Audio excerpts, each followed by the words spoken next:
Hi, I'm Steve Lundquist. I've written a book called True Leadership, Where Is It? Big Politics and Big Business. And this is part 2 of the book. Part 2 starts with the solutions to the problems that we've talked about in part 1. And the most important solution of part 2 is changing the concept of leadership to literally true leadership. And the simplest way I can say that, what is true leadership, is true leaders care about all of us. They don't care about their group of any kind. It's caring about all of us. And they use that as a basis for their leadership decisions. Again, we're talking about the biggest business and big politics. Let me start with the politicians. Politicians generally have some empathy. But the one side of the political spectrum, the Republican side, often has the logic built into them too. And we can see that by their behavior and what they focus on, okay? Republicans look at things that they can quantify. Money. Money makes it easy to quantify things, okay? So they look at policies and process and change by measuring from a dollars and cents standpoint, success or failure. Okay? The Democrats, on the other side, their personalities drive them to focus on the empathy side of their personality, which drives them to look at their community that they represent and try to feel their pain, okay? And then they take that pain that they feel connected to the people, and they try to make legislation that solves the problem for pain. Well, they're not quite thinking about the money, are they? They're thinking about how do we get rid of the pain that these people are feeling? So we've got kind of an either-or situation. And in the past, as I talked about several decades ago, political leaders would come together and they'd compromise on those two things, because all of us have both empathy and logic in our personalities. But like I said, one of those is dominant in most of us, okay? And that dominance tends to separate us because we think that's the right answer. And it may be in some circumstances, but most of the time, if we focus too much in the one side or the other, we don't get a solution that works. In the case of the Republicans, oftentimes, they don't want to spend any money. They'd rather let people solve their own problems.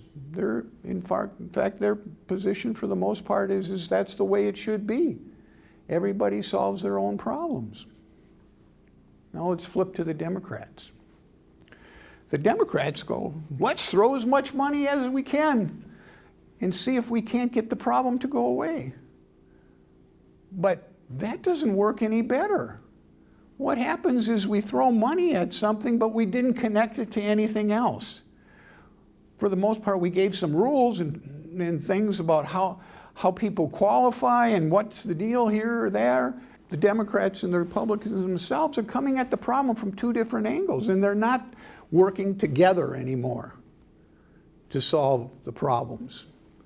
They're staying stuck in this win-at-all-cost mentality.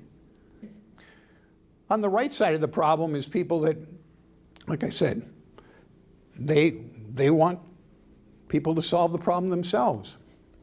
On the left side of the problem, the people look at it and they say, well, we just can't leave these people die in the streets. And those two groups are about a third of the population. Then we got a third of the population that are in the middle. They make decisions based on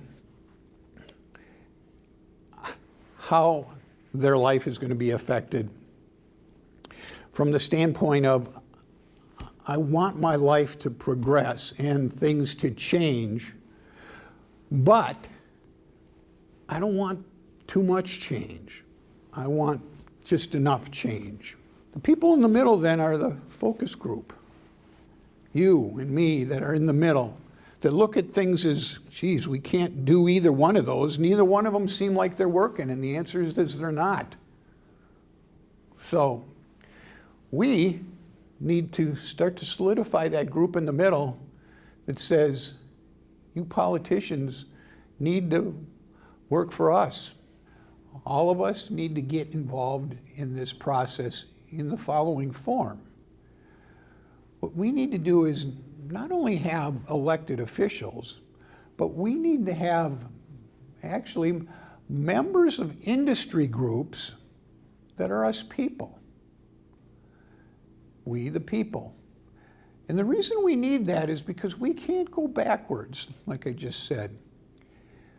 We can't go back to the silo mentality. We the people then are our own insurers of moving the process forward. We want legislation and we want solutions that relate to all of us. Since we're the people, we need to be involved. And how we're involved then is we're involved in industry groups. Industry groups that start to solve some of these major problems. We solve global warming, we solve poverty, we solve racism, we solve healthcare. We can solve all kinds of things by being connected, by connecting the industries to us and to the politics that go along with it. And we are the ones that measure that process. So step one is once we get into that connection process, in other words, our legislators that we've now told them they have to get involved by caring about all of us, is they set up the mechanism for us to get involved. They set up the mechanism for these industry groups that I'm talking about. And the industry groups then, in fact, no longer work in their own silo, but they start to spread out in other things, looking for other opportunities. And what we do is try to help them go in the right direction. Help them, like I said, solve some of our major problems.